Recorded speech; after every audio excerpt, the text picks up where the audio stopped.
Hello everyone and welcome to our channel Accounts for All. Today's topic is accounting equation. अब accounting equation है क्या? सबसे पहले हम यही जान लेते हैं कि इसका फॉर्मूला क्या है. Accounting equation is assets is equal to liabilities plus capital.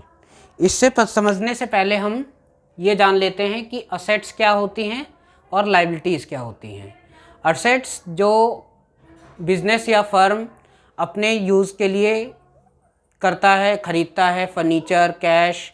अब ये डेटर्स, कोई माल उधार बेचता है तो डेटर्स बनते हैं. स्टॉक क्या है? बिल्डिंग, मशीनरी, जो कि उसकी संपत्ति होती है, उसको हम असेट्स कहते हैं. लाइबिलिटीज़ में दो पार्ट्स होते हैं, कैपिटल एंड लाइबिलिटीज़. कैपिटल मतलब ऑनर्स कैपिटल और लाइबिलिटीज़ मतलब बाहरी कैपिटल.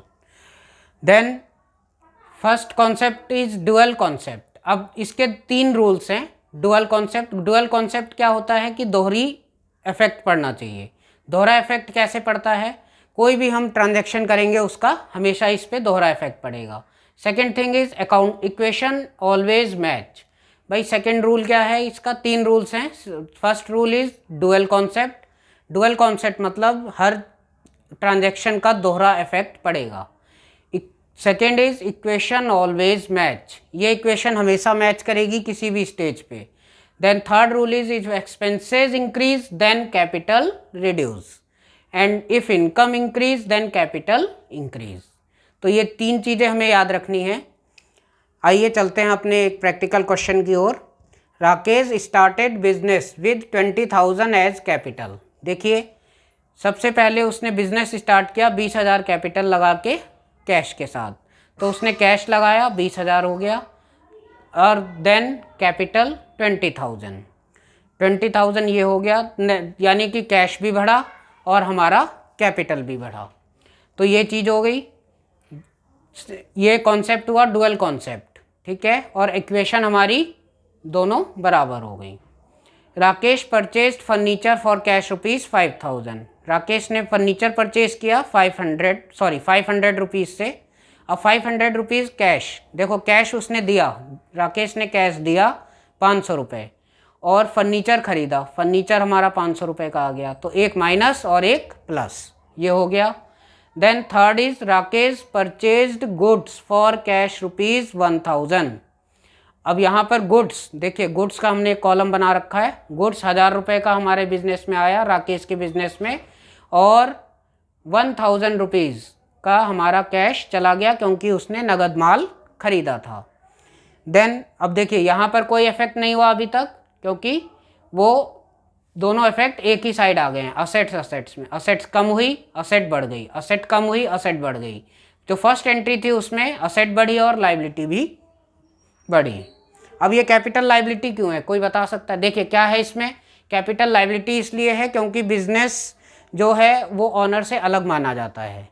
तो ये एक माना जाता है कि भाई जो ये बिज़नेस है वो जब बिज़नेस क्लोज होगा तो 20,000 रुपये बिज़नेस ऑनर को देगा. चलिए फोर्थ एंट्री पे अपना आते हैं. Rakesh purchase goods on credit. अभी तक हम क्या कर रहे थे, नगद में खरीद रहे थे. अब हमने किस में ख़रीदा, उधार. अब उधार जब माल खरीदा तो गुड्स तो आ गया हमारे पास 2,000 रुपये का, लेकिन क्या हमने कैश दिया? नहीं, जीरो. कैश का कॉलम जीरो. कहाँ इफेक्ट जाएगा? लाइबिलिटी खड़ी होगी. लाइबिलिटी मतलब हमें अब पैसा 2,000 रुपये देना पड़ेगा 2 महीने बाद या 3 महीने बाद जिससे हमने माल खरीदा है.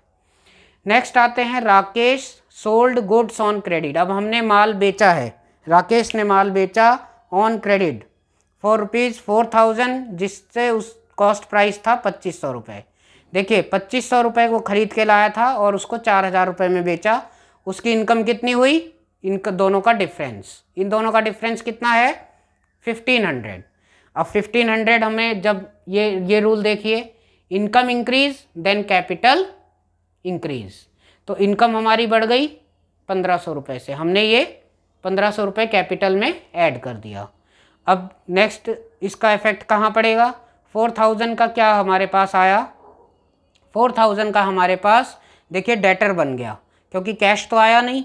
तो डेटर मतलब देनदार बन गया कि वो जिसने माल खरीदा होगा हमसे वो 4,000 रुपये देगा. यानी राकेश को 4,000 रुपये देगा 2-3 महीने में जब भी वो दे.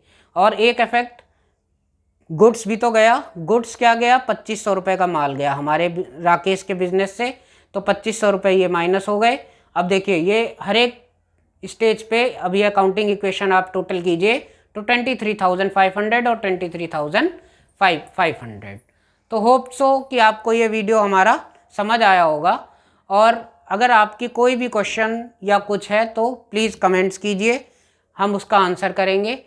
और प्लीज़ लाइक और सब्सक्राइब ज़रूर कीजिए ताकि हमें मोटिवेशन मिले और आप लोगों को नेक्स्ट वीडियो अवेलेबल हो सके। Okay, thank you.